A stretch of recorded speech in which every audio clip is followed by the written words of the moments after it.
السلام علیکم ورحمۃ اللہ وبرکاتہ۔ الحمد للہ رب العالمین الرحمن الرحیم مالک یوم الدین ایاک نعبد و ایاک نستعین والصلاة والسلام علی سید الانبیاء والمرسلین محمد وعلی آلہ وصحبہ ومن اہتدى بہدیہ ودعا بدعوتہ واستنى بسنتہ الی یوم الدین۔ اشہد ان لا الہ الا اللہ وحدہ لا شریک لہ واشہد ان محمدا عبدہ ورسولہ، اما بعد۔ اعوذ باللہ السمیع العلیم من الشیطان الرجیم من ہمزہ ونفخہ ونفثہ۔ بسم اللہ الرحمن الرحیم۔ یا ایہا الذین آمنوا کتب علیکم الصیام کما کتب علی الذین من قبلکم لعلکم تتقون۔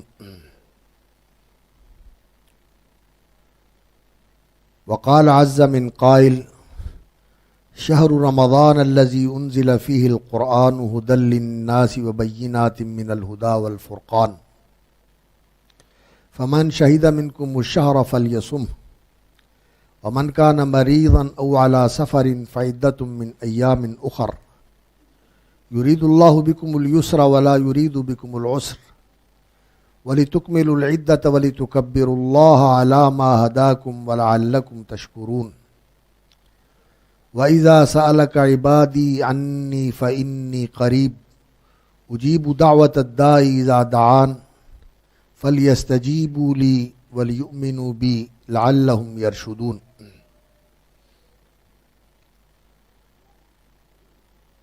قابل احترام، لائق تکریم برادران و خواہران اسلام، حضرات و خواتین، سامعین و ناظرین کرام،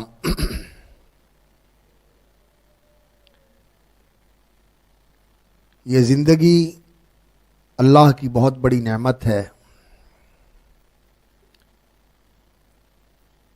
اور اس زندگی کے اندر صحت، عافیت، سلامتی اور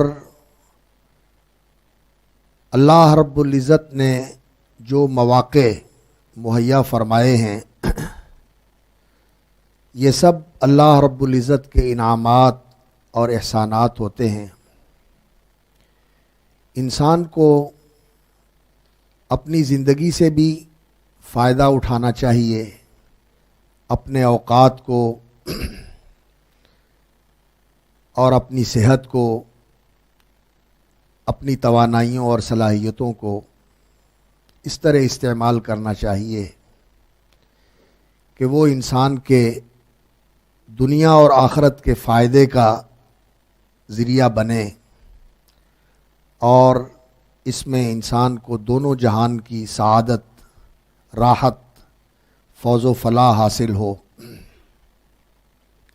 اور اللہ رب العزت انسان کی زندگی میں جو مواقع مہیا فرماتے ہیں ان سے بھی بھرپور فائدہ اٹھانا چاہیے، اور اللہ رب العزت کی رحمت، اس کا فضل اور اس کی کرم نوازیاں اور اس کی نوازشیں، ان سے زیادہ بہرہ مند، فیضیاب ہونے کی کوشش کرنی چاہیے۔ یہی عقل مندی اور ہوش مندی کا تقاضا ہے۔ ہم اللہ کا شکر بجا لاتے ہیں کہ اللہ رب العزت نے ہماری زندگی میں مہلت لکھی، اور آج ہمیں شعبان کا مہینہ اللہ رب العزت نے نصیب فرمایا ہے، اور اس کے بعد ہم اللہ رب العزت سے دعا کرتے ہیں کہ اللہ تعالی ہمیں مزید مہلت عطا فرمائے، عافیت اور صحت، ایمان کی سلامتی کے ساتھ، کہ ہمیں رمضان کا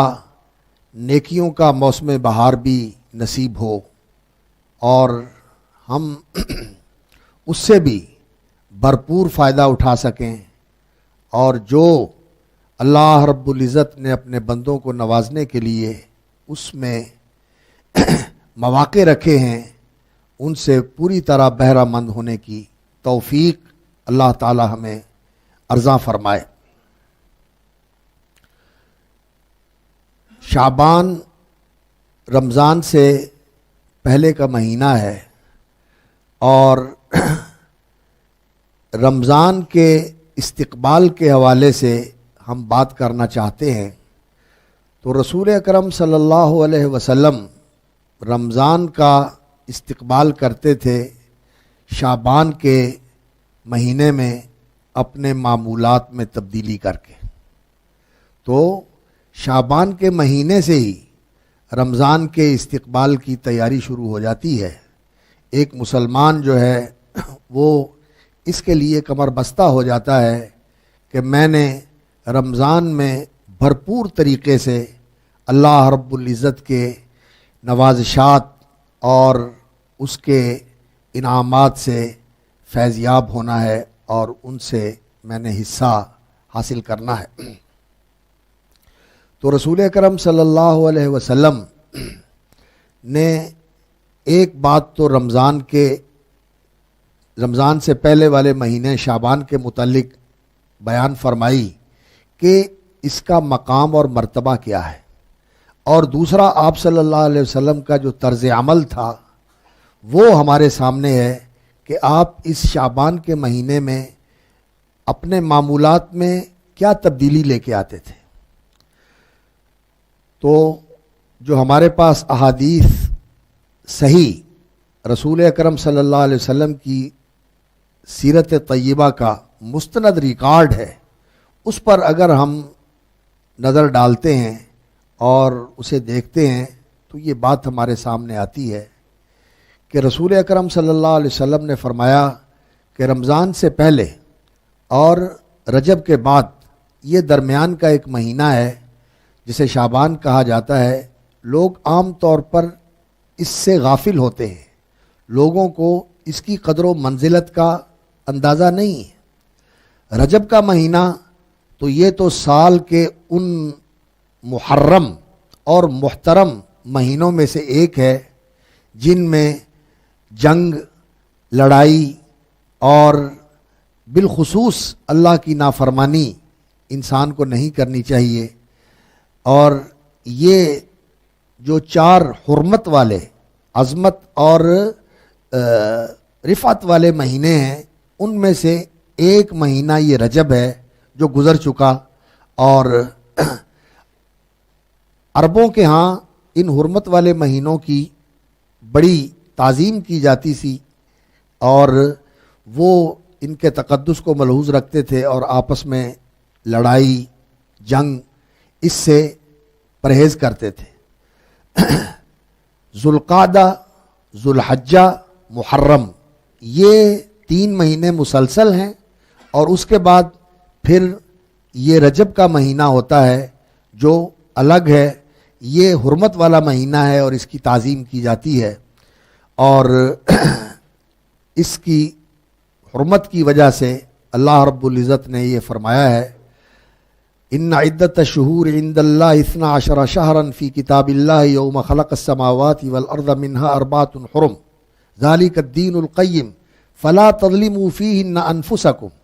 ان مہینوں میں خاص طور پر اللہ رب العزت نے فرمایا یہ جو حرمت والے مہینے ہیں اپنے آپ پر زیادتی نہ کرو، یعنی انسان کو ظلم، زیادتی، گناہ، لڑائی جھگڑے سے پرہیز کرنا چاہیے۔ تو رجب کا مہینہ شعبان سے پہلے ہے، اور اس کے بعد رمضان ہے، اور رمضان بہت ہی عظمت اور رفعت اور برکت والا مہینہ ہے۔ اس میں اللہ رب العزت کی رحمتیں اور برکتیں یہ فراواں ہوتی ہیں، بہت زیادہ ہوتی ہیں، جن سے اللہ تعالیٰ اپنی مخلوق کو نوازتے ہیں، اور اپنے بندوں پر اللہ رب العزت ان کا فیضان فرماتے ہیں، اور اللہ رب العزت ان سے لوگوں کو بہرہ یاب فرماتے ہیں۔ لیکن آپ صلی اللہ علیہ وسلم نے فرمایا کہ یہ شعبان کا مہینہ ایسا ہے جس سے عام طور پر لوگ غافل رہتے ہیں، حالانکہ اس مہینے میں اللہ رب العزت کے سامنے اعمال کی پیشی ہوتی ہے۔ سالانہ پیشی جو ہے اعمال کی، وہ اس شعبان کے مہینے میں ہوتی ہے۔ اللہ رب العزت کے حضور بندوں کے اعمال ویسے تو ہفتے میں 2 دفعہ پیش کیے جاتے ہیں، فرمایا جمعرات کے دن اور سوموار کے دن، یہ 2 دن ہفتہ وار پیشی ہوتی ہے اعمال کی اللہ رب العزت کی بارگاہ میں، لیکن شعبان کے مہینے میں سالانہ پیشی ہوتی ہے۔ اور نبی صلی اللہ علیہ وسلم نے فرمایا کہ اس مہینے میں لوگ غافل رہتے ہیں، یعنی اس کی عظمت سے لوگ بے خبر ہیں، حالانکہ اس مہینے میں اللہ تعالیٰ کے سامنے اعمال پیش ہوتے ہیں۔ تو میں یہ پسند کرتا ہوں کہ میں جب میرے اعمال پیش ہوں تو میں روزے کی حالت میں ہوں۔ تو نبی صلی اللہ علیہ وسلم شعبان میں بہت کثرت سے روزے رکھا کرتے تھے۔ آپ صلی اللہ علیہ وسلم رمضان کے استقبال کے لیے اس شعبان کے مہینے میں کثرت سے روزے رکھا کرتے تھے۔ سیدہ عائشہ صدیقہ رضی اللہ تعالی عنہ فرماتی ہیں کہ رسول اکرم صلی اللہ علیہ وسلم کو جس مہینے میں روزے رکھنے زیادہ محبوب تھے وہ یہ شعبان کا مہینہ تھا۔ آپ صلی اللہ علیہ وسلم اس مہینے میں روزے رکھنے پسند فرماتے تھے، اور فرماتی ہیں کہ جتنے اس مہینے میں کثرت سے روزے رکھتے تھے اتنے کسی اور مہینے میں نہیں رکھتے تھے۔ اور حضرت ام سلمہ رضی اللہ تعالی عنہ بیان کرتی ہیں کہ نبی صلی اللہ علیہ وسلم اس مہینے میں کثرت سے روزے رکھتے تھے۔ اگر یہ کہا جائے کہ پورا مہینہ ہی روزے رکھتے تھے تو یہ بات بھی کہی جا سکتی ہے، تقریباً پورا مہینہ نبی صلی اللہ علیہ وسلم روزے رکھتے تھے۔ اور یہ ہم جانتے ہیں کہ فرض نمازوں سے پہلے اور فرض نمازوں کے بعد اللہ رب العزت نے نوافل رکھے ہوئے ہیں۔ ظہر کی نماز ہے، اس سے پہلے نوافل ہیں، سنت موقدہ جنہیں آپ کہتے ہیں، وہ 4 پہلے 4 بعد۔ یہ بہترین ہے کہ انسان فرض نماز ظہر سے پہلے 4 سنتیں پڑھے اور ظہر کی نماز کے بعد 4 سنتیں پڑھے۔ یہ ہیں نفل، لیکن اس سے فرض کی کمی بھی پوری ہو جاتی ہے، اور دوسرا فرض کو ادا کرنے کے لیے انسان ذہنی اور جسمانی طور پر تیار بھی ہو جاتا ہے۔ تو اسی طرح دوسری نمازوں کے لیے بھی پہلے اور پیچھے جو ہے نبی صلی اللہ علیہ وسلم سے نوافل کا ذکر ملتا ہے۔ آپ صلی اللہ علیہ وسلم نے فرمایا عصر سے پہلے جو 4 رکعتیں پڑھتا ہے اللہ تعالیٰ اس پر رحم فرمائے، اور ویسے فرمایا کہ ہر نماز سے پہلے اذان اور اقامت کے درمیان نماز ہوتی ہے، 2 رکعت پڑھنی چاہیے۔ مغرب سے پہلے آپ صلی اللہ علیہ وسلم نے حکم فرمایا کہ 2 رکعت پڑھو، پھر فرمایا جس کی مرضی ہو پڑھے، اور بعد میں بھی 2 رکعت پڑھنی چاہیے۔ اسی طرح عشاء سے پہلے بھی 2 رکعت یا 4 رکعت کا ثبوت ملتا ہے، بعد میں بھی 2 رکعتیں ہیں، اور بھی نماز کے بعد نبی صلی اللہ علیہ وسلم سے ثبوت ملتا ہے کہ آپ نے نوافل پڑھے ہیں۔ فجر سے پہلے بھی 2 رکعتیں ہیں جس کی آپ صلی اللہ علیہ وسلم بڑی پابندی فرماتے تھے۔ تو فرض سے پہلے نفل کا اہتمام نمازوں میں موجود ہے، اور فرض کے ادا کرنے کے ساتھ نوافل کی تلقین فرمائی ہے نبی صلی اللہ علیہ وسلم نے۔ تو رمضان کے روزے فرض ہیں، اور اس سے پہلے شعبان میں روزے رکھنا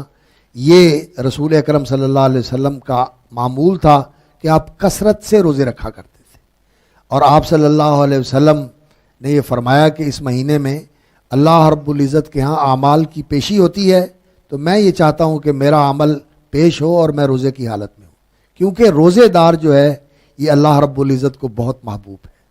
جو روزہ رکھتا ہے آدمی، اللہ رب العزت فرماتے ہیں کہ جو عمل انسان کرتا ہے اس میں سے اس کو کچھ خود بھی ملتا ہے۔ انسان خرچ کرتا ہے تو جن کے اوپر خرچ کرتا ہے ان کے دلوں میں محبت ہوتی ہے، وہ دعا کرتے ہیں۔ اور انسان عبادت کرتا ہے تو اس میں انسان کو بعض روحانی فوائد ہوتے ہیں اور بعض جسمانی فوائد بھی ہوتے ہیں۔ انسان کو جسمانی فوائد بھی ہوتے ہیں اور روحانی فوائد بھی ہوتے ہیں، لیکن روزہ ایک ایسا عمل ہے، اللہ رب العزت فرماتے ہیں کہ اس میں بندہ جو کچھ کرتا ہے وہ صرف اللہ رب العزت کے لیے کرتا ہے۔ اپنی محبوب اور مرغوب ترین چیزیں انسان اللہ کے لیے چھوڑ دیتا ہے اور انہیں اللہ کے لیے قربان کر دیتا ہے۔ یدعو طعامہ و شرابہ و شہوتہ من اجلی، اللہ فرماتے ہیں، قدسی حدیث ہے کہ انسان اپنا کھانا، اپنا پینا اور اپنے جنسی تعلقات جائز اور حلال ان سے دستکش ہو جاتا ہے، ان سے دستبردار ہو جاتا ہے، من اجلی، میری رضا کے لیے، یہ سب کچھ میرے لیے کرتا ہے۔ کھانا انسان کی ضرورت بھی ہے اور انسان کی چاہت بھی ہے، پینا انسان کی ضرورت بھی ہے اور اس میں انسان کی راحت بھی ہے، اور جنسی تعلقات اپنی بیوی کے ساتھ، بیوی کے میاں کے ساتھ، یہ انسان کی مرغوب چیز بھی ہے اور انسان کی ضرورت بھی ہے، لیکن انسان اللہ کے لیے یہ سب کچھ قربان کر دیتا ہے۔ تو یہ اللہ کے لیے قربانی دینے والا اپنی اتنی محبوب اور مرغوب چیزوں کی اللہ کو بہت ہی محبوب ہوتا ہے۔ اللہ رب العزت فرماتے ہیں کہ میں انسان کے اعمال کا بدلہ دیتا ہوں، اور اس کے لیے اللہ رب العزت نے ایک پیمانہ بنایا ہوا ہے۔ نیکی کرتا ہے انسان ایک، لیکن لکھی جاتی ہیں 10، اور 10 سے 70 بنا دیتے ہیں اللہ تعالیٰ بعض لوگوں کی، اور بعض لوگوں کی بڑھا کر 700 بنا دیتے ہیں۔ لیکن اللہ فرماتے ہیں کہ روزے کا بدلہ دینے کے لیے یہ پیمانہ نہیں ہے۔ انہو لی، روزہ میرے لیے ہوتا ہے اور میں ہی روزے کا بدلہ دوں گا، جس پیمانے کے ساتھ بدلہ دوں گا وہ میں ہی جانتا ہوں۔ تو روزہ جو ہے یہ ایسا عمل ہے جو اللہ رب العزت کو بے حد محبوب ہے۔ تو جو انسان یہ عمل کرنے والا ہے جو اللہ رب العزت کو محبوب ہے، وہ انسان بھی اللہ رب العزت کو محبوب ہوتا ہے کہ وہ ایسا عمل کر رہا ہے جو اللہ کے ہاں بہت ہی محبوب ہے اور اللہ کے ہاں قدر و منزلت رکھنے والا ہے۔ تو پھر اللہ رب العزت اس کو بہت زیادہ نوازتے ہیں اور اس پر مہربان ہوتے ہیں اور اس پر انعامات فرماتے ہیں اور اس کا اکرام فرماتے ہیں۔ تو نبی صلی اللہ علیہ وسلم اس لیے جمعرات کو بھی روزہ رکھتے تھے، اس دن اعمال پیش ہوتے ہیں، سوموار کو بھی روزہ رکھتے تھے، اس دن میں اعمال پیش ہوتے ہیں، اور شعبان میں بھی روزے رکھتے تھے کہ اس مہینے میں اعمال پیش ہوتے ہیں۔ اور شعبان کی ایک اور بھی خصوصیت ہے جس کے بارے میں رسول اکرم صلی اللہ علیہ وسلم نے فرمایا، وہ یہ کہ شعبان کے نصف 15ویں کی جو رات ہے، ویسے تو بہت ساری چیزیں لوگوں میں مشہور ہیں، لیکن جو محدثین اور محققین علماء نے بیان کیا ہے کہ شعبان کے نصف کی رات یعنی 15ویں کی رات کی فضیلت کے بارے میں جو حدیث ایک پایہ ثبوت کو پہنچتی ہے اور معتبر ہے، اور اس سے اس کی اہمیت کا اندازہ ہوتا ہے، وہ یہ ہے جو رسول اکرم صلی اللہ علیہ وسلم سے بیان کی گئی ہے۔ آپ صلی اللہ علیہ وسلم نے فرمایا کہ اللہ تعالیٰ 15ویں کی رات میں اپنے بندوں کے اوپر نظر رحمت فرماتے ہیں، اپنی رحمت کے ساتھ متوجہ ہوتے ہیں۔ ویسے تو بندے ہر وقت اللہ رب العزت کی نگاہ میں ہیں، کسی وقت بھی کوئی اللہ پاک سے اوجھل نہیں ہے، لیکن کوئی خاص نظر ہوتی ہے، محبت کی نظر، اکرام کی نظر، نوازنے کی نظر۔ وہ نظر جیسے انسان بعض اوقات دیکھ رہا ہوتا ہے، لیکن کسی کا کوئی کام دیکھ کر انسان کے دل میں اس کا مقام و مرتبہ بڑھ جاتا ہے، پھر انسان اس کو اور زیادہ پیار اور محبت اور لگاؤ کے ساتھ دیکھتا ہے۔ تو اللہ رب العزت کا بھی اپنے بندوں کے ساتھ اس طرح کا معاملہ ہوتا ہے۔ ویسے تو ہر وقت بندے اللہ کی نگاہ میں ہیں اور اللہ کے سامنے ہیں، کوئی چیز اس سے مخفی نہیں ہے، ہر چیز اس کے سامنے عیاں ہے، لیکن وہ رحمت کی نگاہ کے ساتھ پھر اپنے بندوں کو دیکھتا ہے اور ان کے اوپر مہربان ہوتا ہے۔ اور اس رحمت و مہربانی کا مظہر پھر یہ ہوتا ہے کہ اللہ تعالیٰ ہر صاحب ایمان کی بخشش فرما دیتے ہیں، اللہ تعالیٰ ان کو بخش دیتے ہیں، سوائے 2 طرح کے لوگوں کے۔ ایک مشرک جو اللہ کی توحید نہیں مانتا، اللہ کے ساتھ شرک کرتا ہے، اللہ کی مخلوق میں سے کسی کو اللہ کے برابر بنا دیتا ہے، یا جو اللہ کا حق ہے وہ اٹھا کے اللہ کی مخلوق کو دے دیتا ہے، وہ اللہ کی مخلوق میں سے کسی کو دے دیتا ہے، کسی فرشتے کو، کسی نبی کو، کسی انسان کو، یا کسی بھی مخلوق کو۔ جو اللہ کا حق ہے وہ اللہ کی مخلوق کو دے دے، یا جو اللہ کا مقام ہے اس پہ کسی مخلوق کو لے جائے، یہ اللہ کے ساتھ شرک کرنے والا، اس کی اللہ بخشش نہیں فرماتے۔ او مشاحن، دوسرا وہ شخص جس کا سینہ اور دل جو ہے نفرت اور کدورت اور بغض اور عداوت اور حسد اور کینے کے ساتھ بھرا ہوا ہے۔ مشاحن، شحن کا معنی ہوتا ہے بھر دینا، عربی میں شحن کہتے ہیں بھرنے کو، لوڈ کرنے کو، یعنی جس کا دل اور جس کا سینہ جو ہے نفرتوں اور کدورتوں کا بھرا ہوا ہے، اور بغض و عداوت، حسد اور کینہ اس کے ساتھ اس کا دل بھرا ہوا ہے، ایسے آدمی کی بھی بخشش نہیں ہوتی، مشرک کی بخشش نہیں ہوتی، اور کینہ پرور کی، بغض و عداوت اور نفرت و کدورت رکھنے والے کی بھی بخشش نہیں ہوتی۔ یہ دو طرح کے لوگ اللہ کی رحمت سے محروم رہتے ہیں اور باقی لوگوں کی اللہ تعالیٰ بخشش فرما دیتے ہیں۔ تو اس مہینے کے اندر یہ رات بھی آتی ہے، تو اس لیے اس مہینے کا بھی ہمیں اہتمام کرنا چاہیے۔ اللہ تعالیٰ توفیق عطا فرمائے تو جو اس مہینے میں زیادہ روزے رکھ سکتا ہو وہ کوشش کر کے جتنے روزے رکھ سکتا ہو کثرت کے ساتھ رکھے۔ اگر زیادہ نہیں رکھ سکتا تو چلو سوموار اور جمعرات کے روزے اور ایام البیض کے روزے۔ ایام البیض کون سے ہوتے ہیں؟ 13، 14، 15، یعنی 13ویں کا دن اور 14ویں کا دن اور 15ویں کا دن جن کی راتیں روشن ہوتی ہیں۔ ایام البیض یعنی وہ دن جن کی راتیں تقریباً پوری رات چاند چمکتا ہے۔ یہ 13 کی تاریخ، 13 تاریخ، 14 تاریخ اور 15 تاریخ اس کے روزے آدمی رکھ لے تو یہ اللہ رب العزت کی خاص مہربانی ہے کہ انسان ایک مہینے میں 3 دن کے روزے رکھ لے تو اللہ تعالیٰ اس کا پورا مہینہ ہی روزے شمار کر دیتے ہیں۔ ایک دن کا روزہ 10 دن کے برابر ہوتا ہے نا، تو 30 دن کا مہینہ ہوا تو 3 دن کا روزہ جو ہے پورے مہینے کے برابر ہو جاتا ہے۔ تو ان دنوں میں انسان روزے رکھنے کا اہتمام کرے اور اللہ تعالیٰ ہمت دے، توفیق عطا فرمائے تو کثرت کے ساتھ اس مہینے میں جتنے روزے رکھے جا سکتے ہیں وہ روزے رکھے، تاکہ جب رمضان آئے تو انسان کا جو روزے رکھنے کا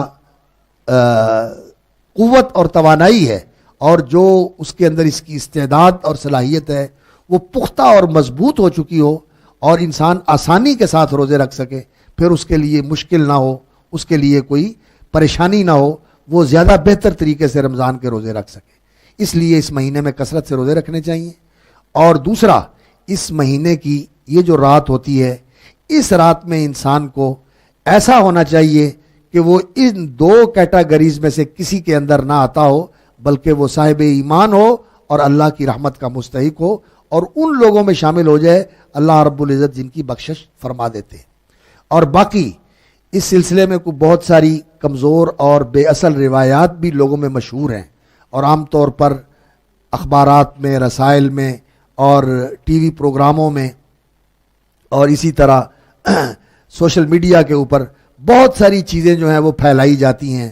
کہ اس رات میں یہ کرنا چاہیے، اس رات میں یہ کرنا چاہیے، رات ساری جاگنا چاہیے اور دن بھر کا روزہ رکھنا چاہیے۔ صرف اس رات میں جاگنا اور صرف اس دن کا روزہ رکھنا، اس سلسلے میں جو روایت آتی ہے وہ بالکل صحیح نہیں ہے۔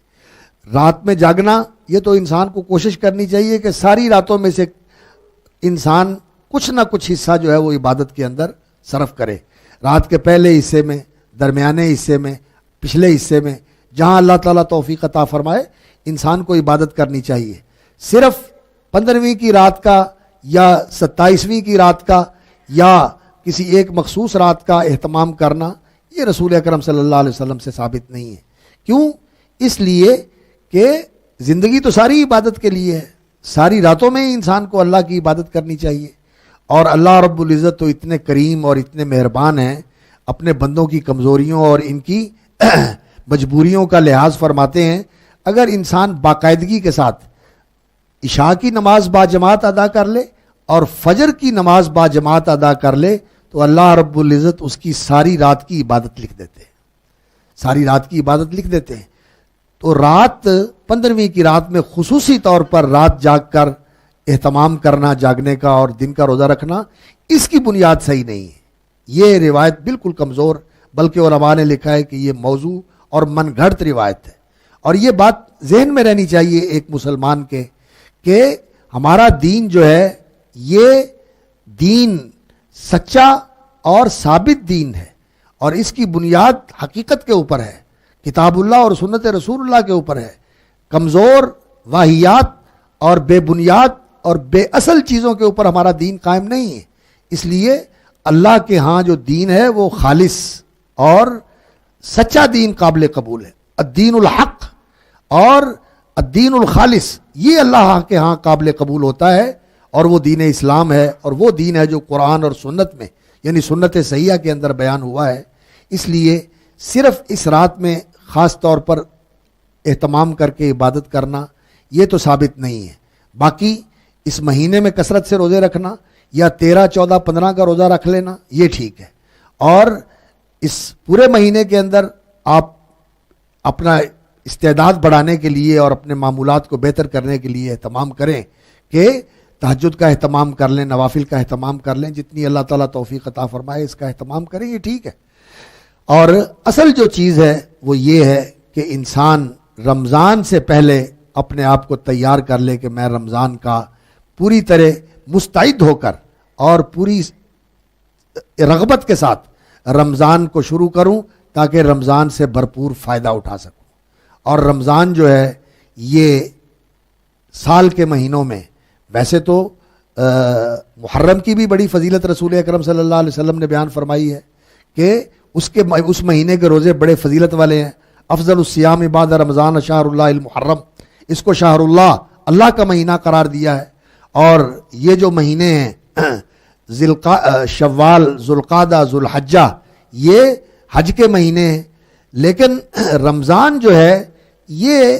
ان مہینوں میں جو سال کے 12 مہینے ہیں ان میں اللہ رب العزت نے اس کو ایک خصوصیت عطا فرمائی ہے. وہ یہ مسند امام احمد میں صحیح حدیث ہے, رسول اکرم صلی اللہ علیہ وسلم نے فرمایا کہ یہ جو کتابیں ہیں اللہ رب العزت نے آسمان سے اتاری ہیں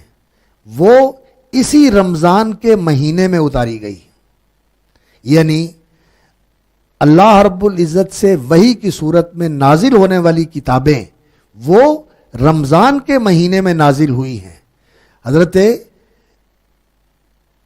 موسیٰ علیہ السلام پر اترنے والی تورات یہ بھی رمضان کے مہینے میں ان کو عطا کی گئی, اور انجیل بھی رمضان کے مہینے میں عیسیٰ علیہ السلام کو عطا کی گئی, اور زبور بھی اسی رمضان کے مہینے میں حضرت داؤد علیہ السلام کو عطا کی گئی. اور قرآن مجید اللہ فرماتے ہیں کہ شہر رمضان الذی انزل فیہ القرآن, رمضان وہ مہینہ ہے جس کے اندر قرآن نازل کیا گیا. تو تورات بھی رمضان میں اتری, زبور بھی تورات میں اتری, زبور بھی رمضان میں اتری, اور انجیل بھی رمضان میں اتری, اور قرآن بھی رمضان میں اترا.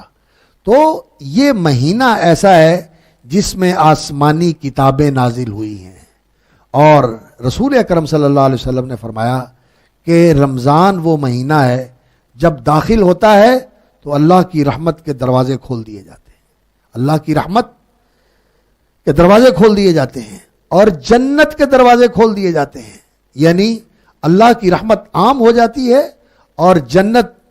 چاہنے والوں کے لیے اور جنت کی رغبت رکھنے والوں کے لیے اللہ رب العزت جنت کے سارے دروازے کھول دیتے ہیں کہ جنت کے اندر جانے والے جنت والے اعمال کریں اور اللہ رب العزت سے جنت الاٹ کروائیں اور جنت حاصل کریں. اور رسول اکرم صلی اللہ علیہ وسلم نے فرمایا کہ جہنم کے دروازے بند کر دیے جاتے ہیں, رمضان کے اندر جہنم کے دروازے بند کر دیے جاتے ہیں. اور اللہ رب العزت رمضان کے دنوں اور راتوں میں لوگوں کو جہنم سے آزادی اور جہنم سے خلاصی اور رہائی کے پروانے دیتے ہیں. وَلِلَّهِ عُتَقَاءُ مِنَ النَّارِ, اور اللہ رب العزت لوگوں کی گردنوں کو اور لوگوں کے جسموں کو جہنم سے آزاد کرتے ہیں. وَذَلِكَ فِي كُلِّ يَوْمٍ وَلَيْلَةٍ, یہ رمضان کے ہر دن اور ہر رات میں ایسا ہوتا ہے کہ اللہ رب العزت لوگوں کو جہنم سے رہائی اور آزادی عطا فرماتے ہیں کہ یہ جہنم میں نہیں جائیں گے. جہنم کے دروازے بھی بند کیے ہوئے ہیں, اور ان کو جہنم میں جانے سے بھی اللہ رب العزت محفوظ رکھیں گے, اور جنت کے دروازے اللہ رب العزت کھول دیتے ہیں. اور رسول اکرم صلی اللہ علیہ وسلم نے یہ فرمایا کہ اس مہینے کے اندر اللہ رب العزت یہ خصوصی انتظام فرماتے ہیں کہ جو سرکش شیاطین ہیں, جو بڑے بڑے شیاطین ہیں, انسانوں کو گمراہ کرنے والے, انہیں غلط کاموں کی طرف لے کے جانے والے, اور انہیں اللہ کی نافرمانی کے اوپر ابھارنے والے, اللہ تعالیٰ ان کو پابہ زنجیر کر دیتے ہیں, انہیں باندھ دیتے ہیں, انہیں جکڑ دیا جاتا ہے. اللہ رب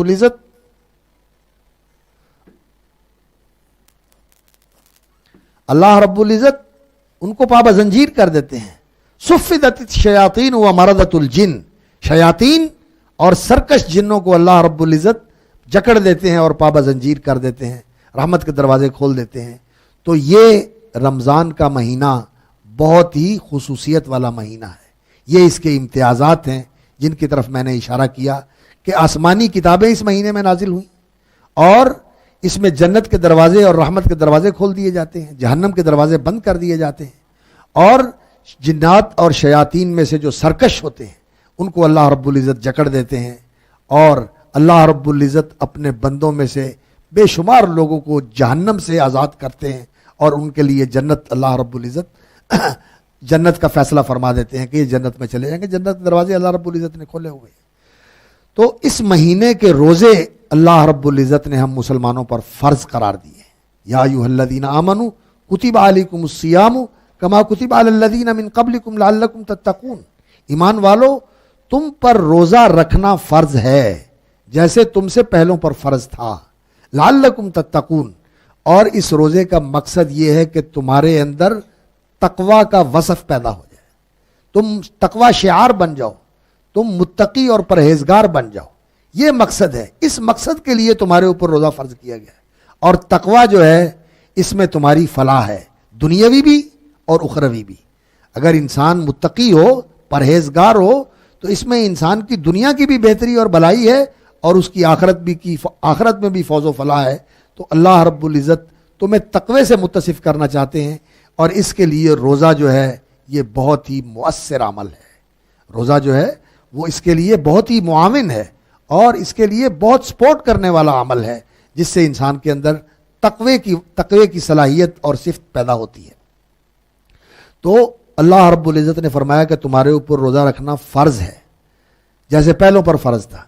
اس سے معلوم ہوتا ہے کہ پہلی امتوں میں بھی یہ عمل رہا ہے، اور ہمارے اوپر بھی اللہ رب العزت نے روزہ رکھنا فرض قرار دیا ہے۔ اور جو عبادات ہیں ان میں یہ جو 4 عبادتیں ہیں، نماز، زکوٰۃ، روزہ اور حج، یہ عبادات کے ارکان ہیں، اور یہ وہ عظیم الشان عبادات ہیں جو عبادات کا مجموعہ ہیں۔ مالی عبادتوں میں زکوٰۃ سب سے افضل ہے، اور بدنی عبادتوں میں نماز ہے جو روزانہ انسان نے 5 نمازیں پڑھنی ہوتی ہیں، اور دوسری روزہ ہے، اور حج جو ہے وہ عبادات کی جامع ہے جس میں مال بھی لگتا ہے، جسم بھی لگتا ہے، قربانی بھی دینی پڑتی ہے، مشقت بھی اٹھانی پڑتی ہے، اور یہ عبادات کا نقطہ عروج ہے جس میں اللہ کے سامنے عاجزی اور نیازمندی بھی انتہا درجے کی انسان پیش کرتا ہے، اور اللہ کی محبت اور اللہ کے ساتھ اپنے تعلق کا بھی اظہار کرتا ہے، بالکل دیوانہ وار ہو کر۔ کبھی اس کے ترانے پڑھتا ہے لبیک کے، اور کبھی اس کی وحدانیت کی گواہی دیتا ہے، اور کبھی حجر اسود کو جا کے چومتا ہے، اور کبھی ملتزم سے جا کے چمٹتا ہے، اور کبھی اس کے۔ تو یہ 4 عبادات جو ہیں، نماز اسلام کے ارکان ہیں، اور سب سے بنیادی رکن جو ہے، جو بالکل سب دتین ہے، اللہ کی الوہیت کی گواہی دینا، اور اس کے ساتھ کسی شریک کو نہ شامل کرنا، اس کو الہ برحق ماننا، اور نبی صلی اللہ علیہ وسلم کی نبوت اور رسالت کی گواہی دے کر آپ صلی اللہ علیہ وسلم کی اطاعت و اتباع کا عہد کرنا، یہ ساری بنیاد ہے عبادات کی۔ اور یہ 4 عبادات ہیں، اور ان میں روزہ جو ہے یہ ایک عظیم الشان عبادت ہے جس کو بڑی خصوصیت حاصل ہے، جیسا کہ رسول اکرم صلی اللہ علیہ وسلم کے صحابی حضرت ابو امامہ رضی اللہ تعالیٰ عنہ جو کہتے ہیں کہ میں نے ایک دن رسول اکرم صلی اللہ علیہ وسلم سے عرض کیا، یا رسول اللہ مجھے ایسا کام اور عمل بتائیں جو میرے لیے نفع بخش ہو۔ اور ایک حدیث میں آتا ہے کہ انہوں نے کہا، ایک دوسری روایت میں آتا ہے کہ انہوں نے کہا مجھے ایسا عمل بتائیں جس سے اللہ رب العزت مجھے جنت میں لے جائے۔ تو رسول اکرم صلی اللہ علیہ وسلم نے فرمایا علیک بالصوم، آپ روزے کو لازم بنا لو، روزہ لازم کر لو اپنے لیے، فإنہ لا مثل لہ، روزے جیسا اور کوئی عمل نہیں، اللہ کو محبوب ترین عمل ہے، اور اس کے ساتھ انسان کے اندر تقوی پیدا ہوتا ہے، اور جنت اللہ رب العزت نے اعدت للمتقین، متقین کے لیے تیار کی ہوئی ہے، اور اللہ رب العزت کے جو محبوب ہیں اللہ ان کو اپنی رحمت کے گھر جنت میں رکھے گا۔ روزے کو لازم پکڑ لو۔ تو پھر یہ حضرات ایسے تھے کہ جب یہ کچھ بات سن لیتے تھے رسول اکرم صلی اللہ علیہ وسلم سے تو پھر یہ اس کی پابندی کرتے تھے. یہ ہمارے جیسے نہیں ہوتے تھے کہ جو سنا وہیں چھوڑ کے چلے گئے, نہیں, یہ پلے باندھتے تھے اور پھر اس پر عمل پیرا ہوتے تھے. تو کہتے ہیں کہ ان کے گھر میں پھر جب کبھی کوئی مہمان آتا تو تبھی دن میں کھانا پکتا تھا, وگرنہ سحری اور افطاری ہوتی تھی یہ اکثر روزے سے ہی ہوتے تھے. یہ لوگ اس کا اہتمام کرتے تھے. تو روزہ جو ہے یہ عبادات کے اندر بہت ہی عظیم الشان عمل ہے, اللہ کو بہت ہی محبوب ہے, اور انسان کا جو زندگی کا مقصد ہے کہ انسان اپنے آپ کو سنوارے, اپنے آپ کو نکھارے, اپنی روحانی صلاحیتوں کو بڑھائے. اور آپ ماشاءاللہ آج کل جو ہے انفارمیشن کا دور ہے اور لوگ بہت ساری معلومات رکھتے ہیں. انسان کی ذہنی صلاحیتیں اور اس کی جسمانی صلاحیتوں کو بھی بہتر بنانے کے لیے بھوکے رہنے اور تھوڑا کھانے اور سلیم رہنے کا بہت بڑا دخل ہے. انسان کا جتنا کھانا پینا زیادہ ہوتا ہے, جسم بھاری ہوتا ہے, وزن زیادہ ہوتا ہے, عقل بھی ڈل ہو جاتی ہے, ذہن بھی کند ہو جاتا ہے اور جسم بھی بیمار ہو جاتا ہے. اور وہ ایک روایت میں آتا ہے کہ روزے رکھنے سے تم صحت مند ہو جاؤ گے, اور بھوکا رہنے سے انسان کی سوچ اور انسان کی جو ذہنی صلاحیت ہے یہ بھی بہت بڑھ جاتی ہے. تو اس میں جسمانی فائدہ بھی ہے اور روحانی فائدہ تو ہے ہی کہ اس سے انسان کو اپنے آپ پر ضبط کرنا اور کنٹرول کرنا آتا ہے. صبر کی انسان کو تربیت ملتی ہے. اور صبر جو ہے وہ کس چیز کا نام ہے؟ صبر اس چیز کا نام ہے کہ ایک پسندیدہ چیز ہے آپ کے سامنے پڑی ہوئی ہے لیکن آپ اس کی طرف نہیں بڑھتے. پانی سامنے پڑا ہوا ہے, پیاس لگی ہوئی ہے, گرمی بھی ہے, لیکن روزہ رکھا ہوا ہے, پانی نہیں پیتے. کھانا پکا رہے ہیں, کھانے کی باس خوشبو آ رہی ہے اس کی, اور منہ سے پانی بھی نکل رہا ہے کہ بڑا شاندار کھانا بن رہا ہے, لیکن روزہ رکھا ہوا ہے, نہیں کھاتے. اور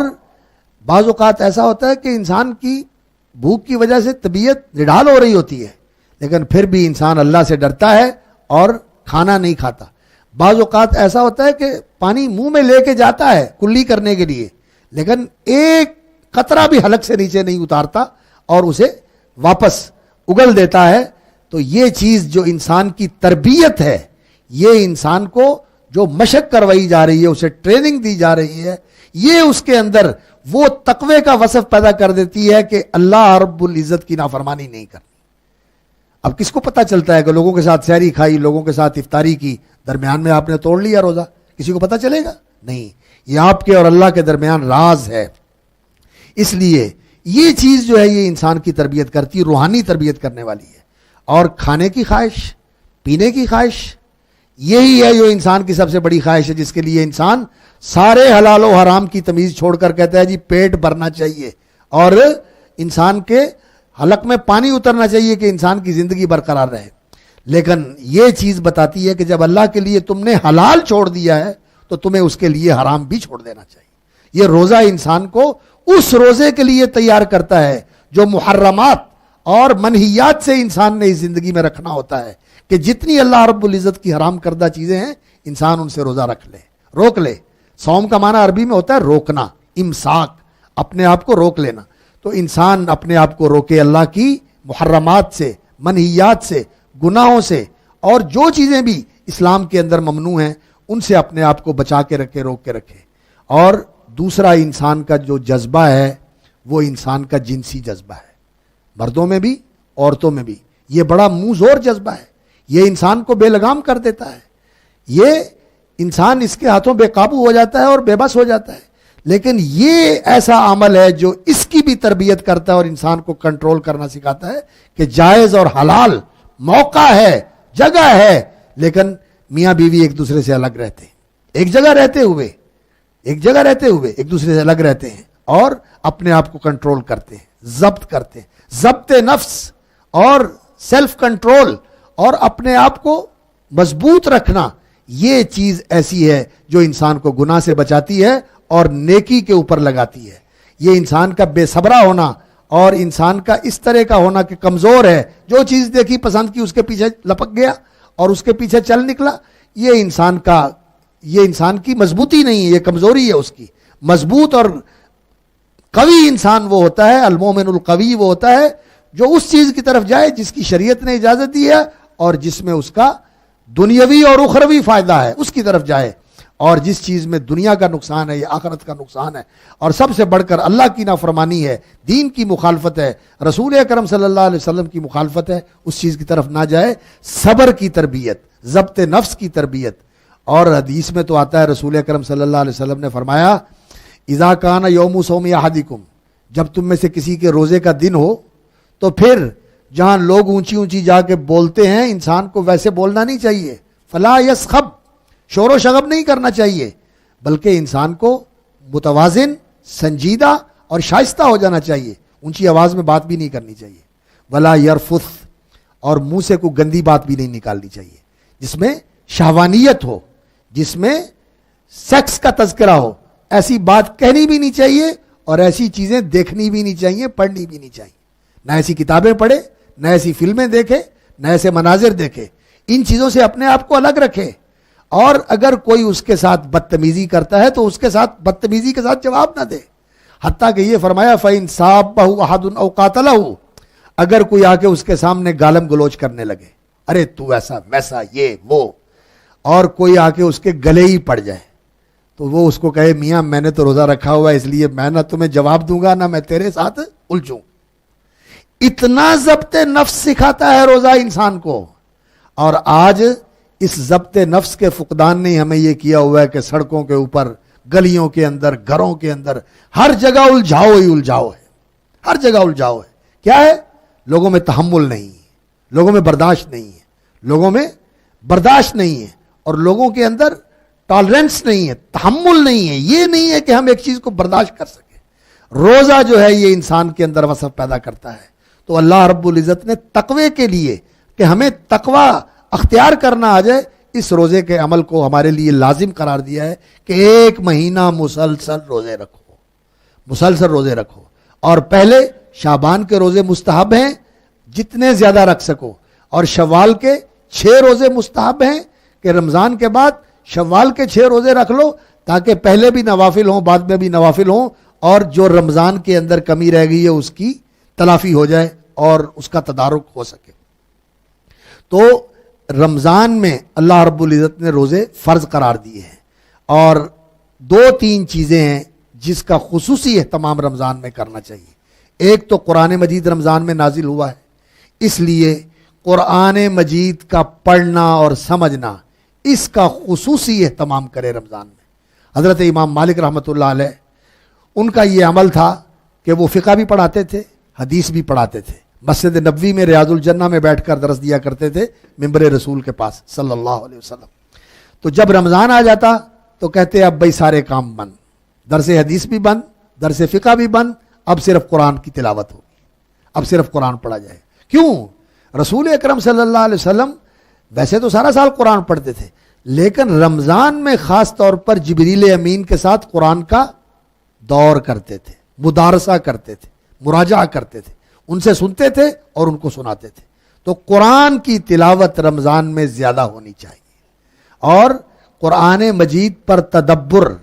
اور قرآن مجید کا تفہم، اس کو سمجھنا کہ اللہ رب العزت نے ہمیں کہا کیا ہے، اللہ تعالی ہم سے چاہتے کیا ہے، ہمارے لیے رہنمائی کیا ہے، یہ ہمیں جاننا چاہیے۔ اس کے لیے وقت نکالیے رمضان میں،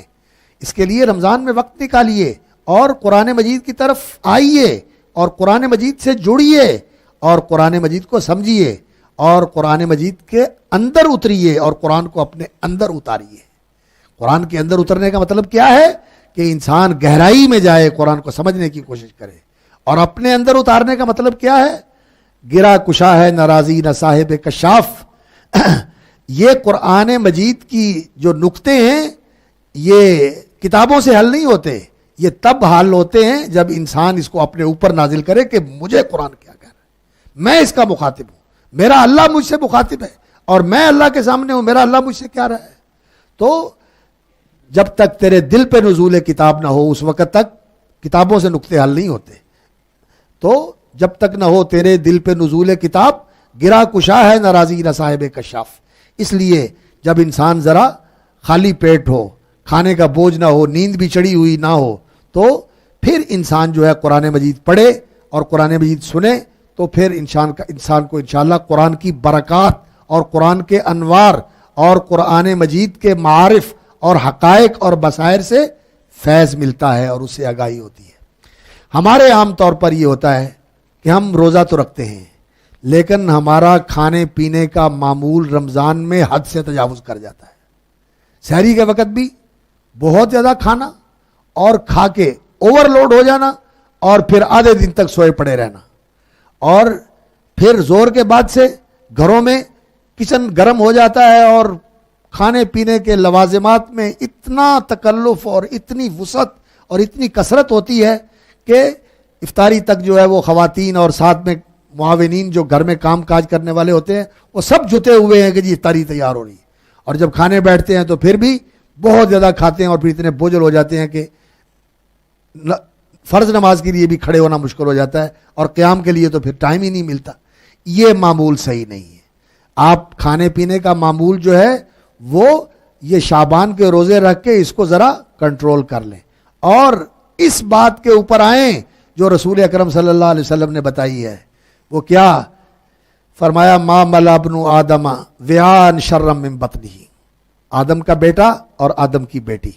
کوئی برتن نہیں بھرتے جس کا بھرنا برا ہو پیٹ سے برا۔ پیٹ کو بھرنا یہ برے برتن کو بھرنا ہے۔ ما بلا ابن آدم وعاء، آدم کا بیٹا کوئی برتن نہیں بھرتا جو اس کے پیٹ سے برا ہو، اس کو بھرنا جو ہے نا یہ اچھا نہیں ہے، اس لیے پیٹ کو خالی رکھنا چاہیے۔ کیسے؟ فرمایا بحسب ابن آدم لقیمات یقمن صلبہ، آدم کے بیٹے اور آدم کی بیٹی کے لیے چند لقمے کافی ہیں جو اس کی کمر سیدھی رکھے۔ انسان کی زندگی کا سلسلہ چلتا رہے، اور اگر انسان نے بھرنا ہی ہو تو پھر ایسے کرے کہ آدھا حصہ کچھ حصہ جو ہے وہ پانی کے لیے رکھے، کچھ کھانے کے لیے رکھے، اور 1/3 حصہ پیٹ کا خالی رکھے کہ سانس کی آمد و رفت ہوتی رہے، انسان آرام سے بیٹھ سکے، آرام سے سانس لے سکے، آرام سے اپنے کام کر سکے۔ تو کھانے پینے میں جو ہے نا تجاوز نہیں کرنا چاہیے، بہت زیادہ کھانا خاص طور پر گرمیوں میں، اور ایسی بھاری برکم چیزیں کھانی جو بوجھل بن جائے، ثقیل، اور ان کا ہضم ہونا جو ہے نا پھر انسان یہ کہے کہ اب یہ کھا لیا ہے تو اب پیٹ بوجھل ہو گیا ہے، طبیعت بوجھل ہو گئی ہے، اس سے پرہیز کرنا چاہیے انسان کو۔ اور بہتر یہ ہے کہ انسان کھجور کا استعمال کرے۔ نبی صلی اللہ علیہ وسلم سحری میں بھی کھجور کا استعمال کرتے تھے، فرماتے تھے نعم سحور المومن التمر، مومن کے لیے بہترین سحری جو ہے وہ کھجور ہے، اور افطاری میں بھی آپ صلی اللہ علیہ وسلم کھجور پر افطار کرتے تھے۔ اگر ہو سکے تو بہتر ہے، اگر نہیں ہو سکے تو اور بھی کوئی ہلکا پھلکا جو ہے نا انسان کو کھانا چاہیے، زیادہ بوجھل نہیں ہونا چاہیے۔ ایک تو یہ ہے کہ انسان کو اس بات کی کوشش کرنی چاہیے کہ انسان کھانے پینے میں زیادہ وقت نہ لگائے، اور دوسرا سونے میں زیادہ وقت نہ لگائے۔ زیادہ کھانے پینے کے بعد پھر سونا بھی زیادہ ہو جاتا ہے، سونا بھی انسان کم کر دے، رات کو جاگے اور دن میں بھی عبادت کرے۔ دن میں بھی سونا جو ہے نا یہ انسان کی زندگی کا ایسا عمل ہونا چاہیے جس میں انسان اپنے جسم کی راحت کو حاصل کرنے کے لیے اور جو جسم کی توانائی ہے اس کو بحال کرنے کے لیے ضرورت کا سوئے۔ یہ 5-6 گھنٹے بہت ہوتا ہے، 24 گھنٹے کے اندر 5-6 گھنٹے بہت ہوتا ہے، اور بعض اوقات تو ایسا ہوتا ہے کہ انسان آدھا گھنٹہ سو لے تو انسان فریش ہو جاتا ہے۔ تو آپ اپنے معمولات کو ذرا بہتر بنائیں اور ان کو کنٹرول کریں، اور ایک تو ضبط نفس پیدا کریں اپنے اندر، اور دوسرا کھانے پینے کے معاملات کو کنٹرول کریں، اور قرآن مجید کی تلاوت کثرت کے ساتھ کریں، اور ایک اور عمل جو بہت ہی اہم ہے وہ ہے اللہ سے مانگنا، کہ اس مہینے میں اللہ نے رحمت کے دروازے کھولے ہوئے ہیں، اور اللہ رب العزت اپنی رحمتوں کے ساتھ اپنے بندوں پر متوجہ ہیں، پوری طرح متوجہ ہیں اپنے بندوں کو نوازنے کے لیے۔ اور جو روزہ رکھتا ہے اللہ رب العزت روزے دار کی دعا قبول کرنے کے لیے فرماتے ہیں کہ یہ میرے ذمہ لازم ہے کہ میں اس کی دعا قبول کروں۔ اللہ تعالیٰ روزے دار کی دعا قبول فرماتے ہیں، اور ویسے تو ہر رات میں ہی ایسا ہوتا ہے، سال کی ہر رات میں ایسا ہوتا ہے کہ ایک گھڑی ہوتی ہے ہر رات میں جس میں اللہ رب العزت اپنے بندے کو جو وہ مانگ لے عطا فرما دیتے ہیں۔ اللہ رب العزت اپنے بندے کی دعا قبول فرماتے ہیں، ہر رمضان میں صرف نہیں، سال کی ہر رات میں یہ ایک گھڑی ہوتی ہے۔ دنوں میں جمعے کے دن میں یہ گھڑی ہوتی ہے، اور خاص طور پر عصر کے بعد، اور راتوں میں ہر رات میں یہ گھڑی ہوتی ہے۔ اور رمضان کی راتوں میں بھی یہ گھڑی ہوتی ہے، اور روزے دار کی دعا بھی قبول ہوتی ہے۔ اور یہاں اللہ رب العزت نے وَإِذَا سَأَلَكَ عِبَادِي عَنِّي فَإِنِّي قَرِيب، اس آیت میں اس بات کی طرف اشارہ اور رہنمائی فرمائی ہے کہ جب میرے بندے آپ سے پوچھے کہ میرا رب کہاں ہے، ہم اللہ کے قریب ہونا چاہتے ہیں، ہم اللہ سے مانگنا چاہتے ہیں، اللہ سے جڑنا چاہتے ہیں، تو میرے متعلق آپ سے جب میرے بندے پوچھے تو انہیں بتائیے فَإِنِّي قَرِيب، میرے بندے میں تو تیرے بالکل ہی قریب ہوں، نحن اقرب الیہ من حبل الورید، میں تو تیری رگ حیات سے بھی تیرے زیادہ قریب ہوں، تو کہاں مجھے ڈھونڈتا ہے؟ وَهُوَ مَعَكُمْ أَيْنَمَا كُنْتُمْ، وہ اپنی رحمتوں کے ساتھ، اپنی مہربانیوں کے ساتھ، اپنی نوازشوں کے ساتھ تمہارے ساتھ ہی تو ہے۔ وَهُوَ مَعَكُمْ أَيْنَمَا كُنْتُمْ، وہ تمہارے ساتھ ہوتا ہے تم جہاں ہوتے ہو، وہ تمہارے قریب ہے۔ انی قریب اجیب دعوت الداعی اذا دعان، جب پکارنے والا مجھے پکارتا ہے تو میں اس کی پکار سنتا ہوں۔ اللہ اکبر۔ راتوں میں بھی، خاص طور پر رات کے درمیانے حصے میں اور بالخصوص پچھلے حصے میں رات کے، اللہ رب العزت پہلے آسمان پہ آ جاتے ہیں، جیسے اس کی شان کے شایع ہے، جیسے اس کی عظمت کے لائق ہے۔ یہ میرے اور آپ کے تصور میں آنے والی چیز نہیں ہے۔ ہم زمان و مکان کے محدود اور زمان و مکان کے اندر پابند ہیں، یہ ہماری لیمیٹیشنز ہیں، لیکن اس کے لیے کوئی لیمیٹیشن نہیں ہے۔ وہ جیسے چاہتا ہے کرتا ہے، جو اس کی شان ہے وہ اسی کی شان ہے، اسی کی شان ہے، اسی کے لائق ہے، اور وہ ان لیمیٹیشن سے آزاد ہے۔ یہ حدود اور قیود ہمارے اور آپ کے لیے، اس کے لیے کچھ نہیں ہے۔ تو وہ آسمان دنیا پہ آ جاتا ہے اور اپنے بندوں سے مخاطب ہو کے کہتا ہے کوئی ہے مانگنے والا میں اسے دوں، کوئی ہے بخشش مانگنے والا میں اسے بخش دوں، کوئی فقیر ہے تنگ دست ہے میں اسے غنی کر دوں، ہے کوئی گناہ گار ہے کوئی دکھی میں اس کا دکھ دور کر دوں۔ دینے والا اعلان کرتا ہے اور لینے والے سوئے ہوتے ہیں، اور لینے والے ان کاموں میں لگے ہوتے ہیں جو اس کو ناراض کرنے والے ہیں۔ ہماری راتیں کیسے گزرتی ہیں، ہماری راتوں کے کیا مشاغل ہوتے ہیں، ہمیں سوچنا چاہیے۔ اور بالخصوص رمضان میں تو انسان کو، جب کہ اللہ کے فرشتے اعلان کرتے ہیں، ہم نہیں سنتے، لیکن اللہ کے رسول نے بتا دیا، اللہ کے فرشتے اعلان کرتے ہیں یا باغی الخیر اقبل، اللہ نے جہنم کے دروازے بند کیے ہوئے ہیں، رحمتوں کے دروازے کھولے ہوئے ہیں، جنت کے دروازے کھولے ہوئے ہیں۔ اللہ رب العزت کے فرشتے اعلان کر رہے ہیں یا باغی الخیر اقبل، اے خیر اور بلائی اور نیکی اور اچھائی کے طلبگار آ، اللہ نے نیکیوں کا موسم بہار تجھے نصیب فرما دیا۔ دامن بھر لے، جو سمیٹنا چاہتا ہے سمیٹ لے، جو لینا چاہتا ہے لے لے، اللہ دینے کے لیے تمہیں بلا رہے ہیں، اللہ سے لے لے۔ وَيَا بَاغِيَ الشَّرِّ اقصر، اور اے برائی کے طلبگار اب تو باز آ جا۔ اللہ نے تو شیطانوں کو بھی جکڑا ہوا ہے، اللہ رب العزت نے تو سرکش شیطانوں کو پابا زنجیر کیا ہوا ہے، اور تو اب بھی شیطان بنا ہوا ہے۔ یہ تیرے اندر کا شیطان جو نفس ہے، یہ تمہیں گمراہی کی طرف لے کے جا رہا ہے، غلطی کی طرف اور برائی کی طرف لے کے جا رہا ہے، نافرمانی اور معصیت کی طرف لے کے جا رہا ہے، گناہوں اور جرائم کی طرف لے کے جا رہا ہے۔ انسان کو اس مہینے کے اندر اپنے آپ پر کنٹرول کر لینا چاہیے، دعا میں وقت صرف کرنا چاہیے۔ راتوں کو دعائیں قبول ہوتی ہیں، روزے دار کی دعا قبول ہوتی ہے۔ مانگیے اللہ رب العزت سے اپنے لیے، اپنے مسلمان بھائیوں کے لیے، بہنوں کے لیے، عزیز و اقارب کے لیے، امت مسلمہ کے لیے، اپنے وطن عزیز کے لیے مانگیے۔ یہ مانگنے کے دن ہے، اس کا دعا کا اہتمام کیجیے رمضان کے مہینے میں۔ اور اس کے ساتھ جو شب قدر ہے، اس مہینے کے اندر جو راتیں ہیں آخری عشرے کی طاق راتیں، ان میں سے ایک رات لیلۃ القدر ہوتی ہے۔ یہ ایک رات 1000 مہینے سے بہتر ہے۔ لیلۃ القدر خیر من الف شہر۔ اللہ اکبر۔ ان راتوں میں خصوصاً قیام کرنا چاہیے۔ جو اس رات میں محروم رہا، کچھ نہ لے سکا، بخشش کا سامان نہ کر سکا، وہ بہت ہی محروم اور بہت ہی کم نصیب ہے، بہت ہی کم نصیب ہے وہ جو ان راتوں سے اللہ تعالیٰ اتنا نوازنا چاہیں اور وہ کچھ نہ کر سکے۔ تو رمضان کی راتوں میں قیام کیجیے، اگرچہ فرض نہیں ہے، نفل ہے، لیکن اس کا ثواب بہت ہے۔ جو رمضان کے روزے رکھتا ہے ایمان و یقین کے ساتھ، اجر و ثواب کی امید کے ساتھ، اللہ تعالیٰ اس کے بھی گناہ معاف کر دیتے ہیں۔ اور جو رمضان کی راتوں میں قیام کرتا ہے ایمان و یقین کے ساتھ، اجر و ثواب کی امید کے ساتھ، اللہ تعالیٰ اس کے بھی گناہ معاف فرما دیتے ہیں۔ جو لیلۃ القدر میں قیام کرتا ہے، جس کو لیلۃ القدر نصیب ہو جاتی ہے، اس کو بھی اللہ رب العزت اس کے بھی گناہ معاف فرما دیتے ہیں۔ تو رمضان کی راتوں میں قیام کرنا چاہیے، اور آخری عشرے میں قیام کا زیادہ اہتمام کرنا چاہیے۔ نبی صلی اللہ علیہ وسلم جب آخری عشرہ شروع ہو جاتا تو آپ صلی اللہ علیہ وسلم احیا لیلہ و ایقظ اہلہ، ساری رات جاگتے اور گھر والوں کو بھی جگاتے، اللہ سے مانگتے، اللہ کے سامنے جھکتے۔ ام المومنین سیدہ عائشہ صدیقہ رضی اللہ تعالیٰ عنہ نے عرض کیا